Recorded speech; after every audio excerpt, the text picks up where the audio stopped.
নমস্কার বন্ধুরা, আজকে চলে এলাম আপনাদের সামনে নতুন রেসিপি নিয়ে। ইলিশ মাছের ভাপা।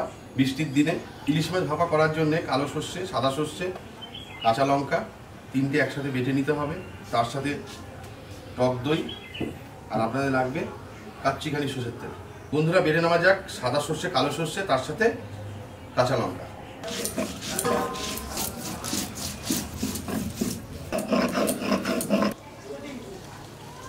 বন্ধুরা আমাদের বাটা কমপ্লিট। এবার ইলিশ মাছটাকে অল্প হলুদ, অল্প নুন দিয়ে মাখিয়ে নেব। এবার ইলিশ মাছে হলুদ আর লবণ মাখিয়ে নেব। অল্প পরিমাণ হলুদ দিলেই হবে, অল্প পরিমাণ লবণ। ভালো করে মাখিয়ে নিতে হবে যাতে মাছের সাথে পুরো মিশে যায়।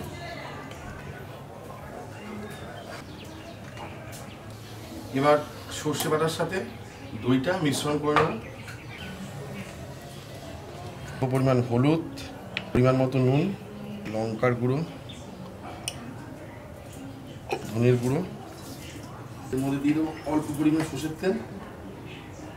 এবার সর্ষে বাটা, দই, সব রকম মশলা, কাঁচা সর্ষের তেল দিয়ে এটাকে মাখিয়ে নেব।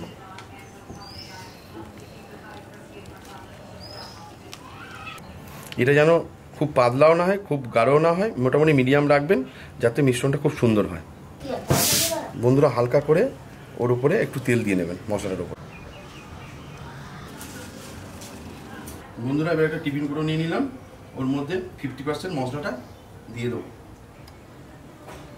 সুন্দর করে নিচে মশলাটাকে সাজিয়ে দেবো 50%। বন্ধুরা 50% মশলা দেওয়া হয়ে গেছে। এবার মাছগুলো সুন্দর করে সাজিয়ে দেবো।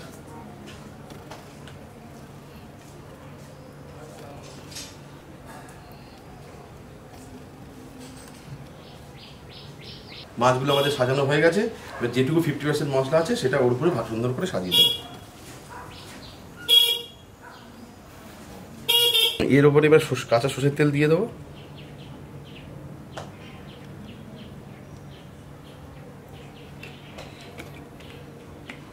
তার সাথে কাঁচা লঙ্কা।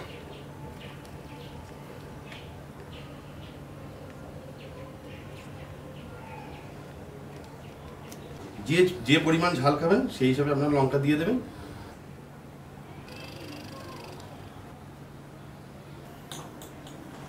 কড়াইতে এবার পরিমাণ মতো জল দিয়ে দেবো। জলটা উষ্ণ গরম হলে ভাপাটা বসিয়ে দেবো। বন্ধুরা টিফিন বক্সের ঢাকনাটা ভালো করে লাগিয়ে দেবো সুন্দর করে, যাতে খুলে না যায়। আমাদের টিফিন বক্স সেটিং হয়ে গেল। আমাদের জল উষ্ণ গরম হয়ে গেছে।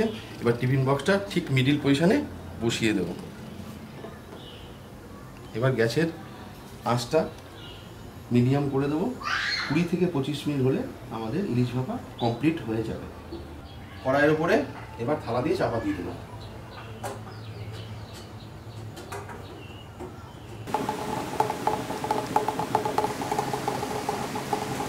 বন্ধুরা আমাদের ইলিশ ভাপা কমপ্লিট। এবার ইলিশ ভাপাটা নামিয়ে নেব।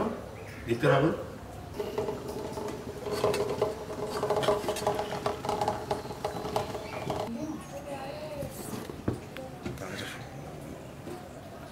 আমাদের ইলিশ ভাপা কমপ্লিট। দেখে নিন কত সুন্দর কালার এসেছে।